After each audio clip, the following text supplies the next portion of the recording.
100,000 troops at his disposal. He was an absolutely brilliant man because through sheer moral authority he created an army of retribution. First foreign army to be in the valley of Laconia in 600 years. The famous saying that in the 600 years no Spartan woman had ever seen the smoke of the enemy's fire, that ended.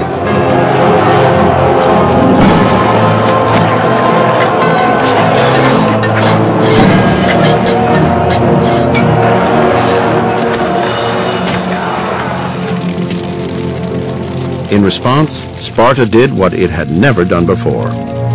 It retreated and resigned itself to becoming a second-rate power in the Greek world.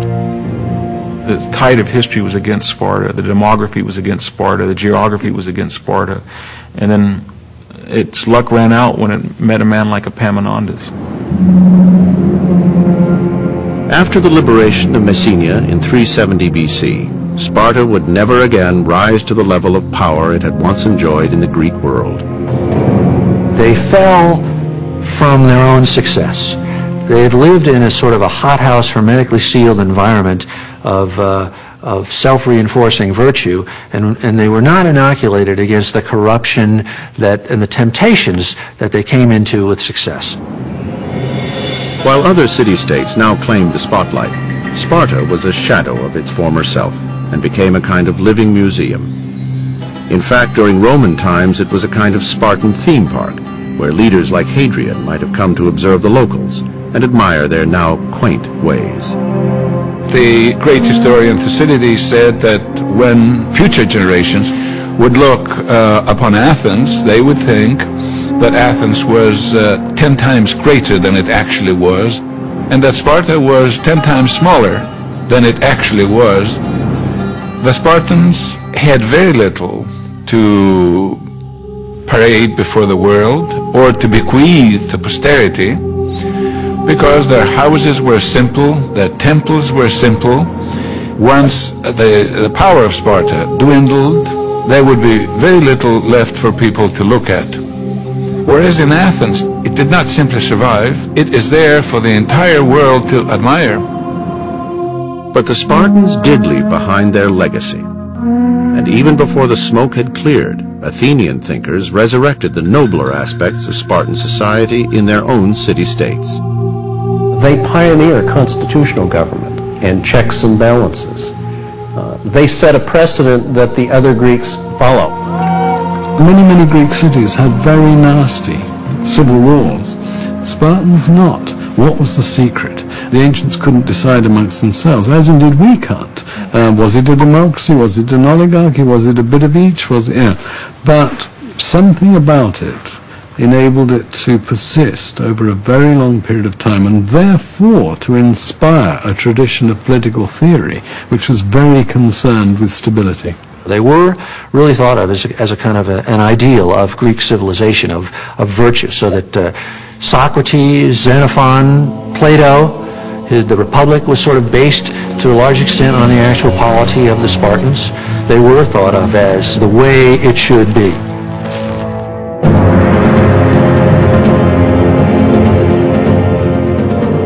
And during the next 20 centuries, philosophers and politicians would return again and again to the glory that was once Sparta. Sparta was idealized during the Italian Renaissance, and its oligarchic government, because of its alleged stability, was frequently put forward as a model for Venice. During the 18th century, in France in particular, people were positively in love with Sparta. Rousseau proclaimed that it was a republic of demigods, not men. During the French Revolution, many people wanted to die nobly, like Spartans.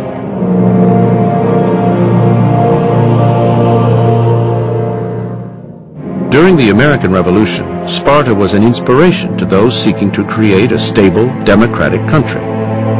Thomas Jefferson said that he learned more from reading the history of Thucydides than from reading the local newspapers. Now, Thucydides tells the tale of how this radical democracy, Athens, lost the Peloponnesian War, and I think that's why Jefferson and the other framers of our Constitution took really Sparta more than Athens. Our founding fathers pointed to Athenian democracy repeatedly as a horrible example of what we must not have here, which is to say true, direct democracy, unmediated by an aristocratic element that's supposed to check. And Sparta was good because everybody was public-spirited and everybody was a citizen first. When we go to Athens today and we look at the Parthenon and we think, cradle of democracy, it was the cradle of their democracy, but not ours.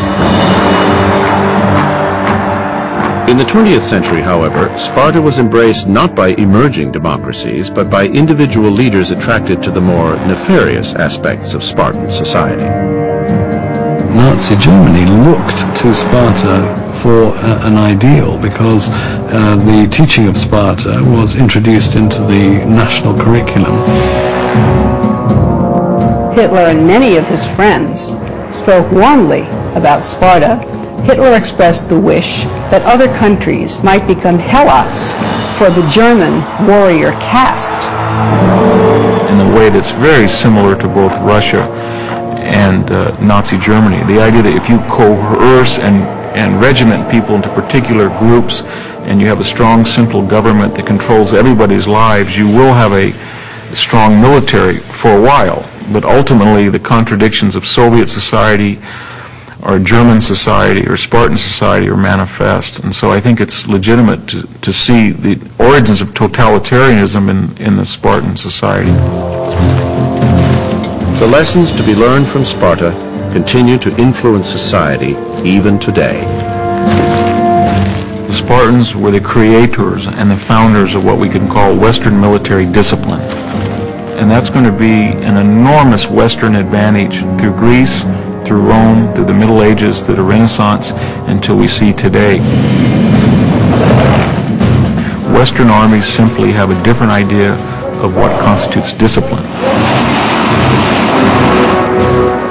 You take a Western army and you pit it against an Iraqi army, an Iranian army, an indigenous tribal army, and it will usually win. And it will usually win when it's outnumbered. And so we owe that legacy of Western discipline to the Spartans. We can learn from them that honor should be an important component of human life. A person can live without honor because material means make it possible, but a person cannot die without honor, because when we die, there is somehow an account of our lives.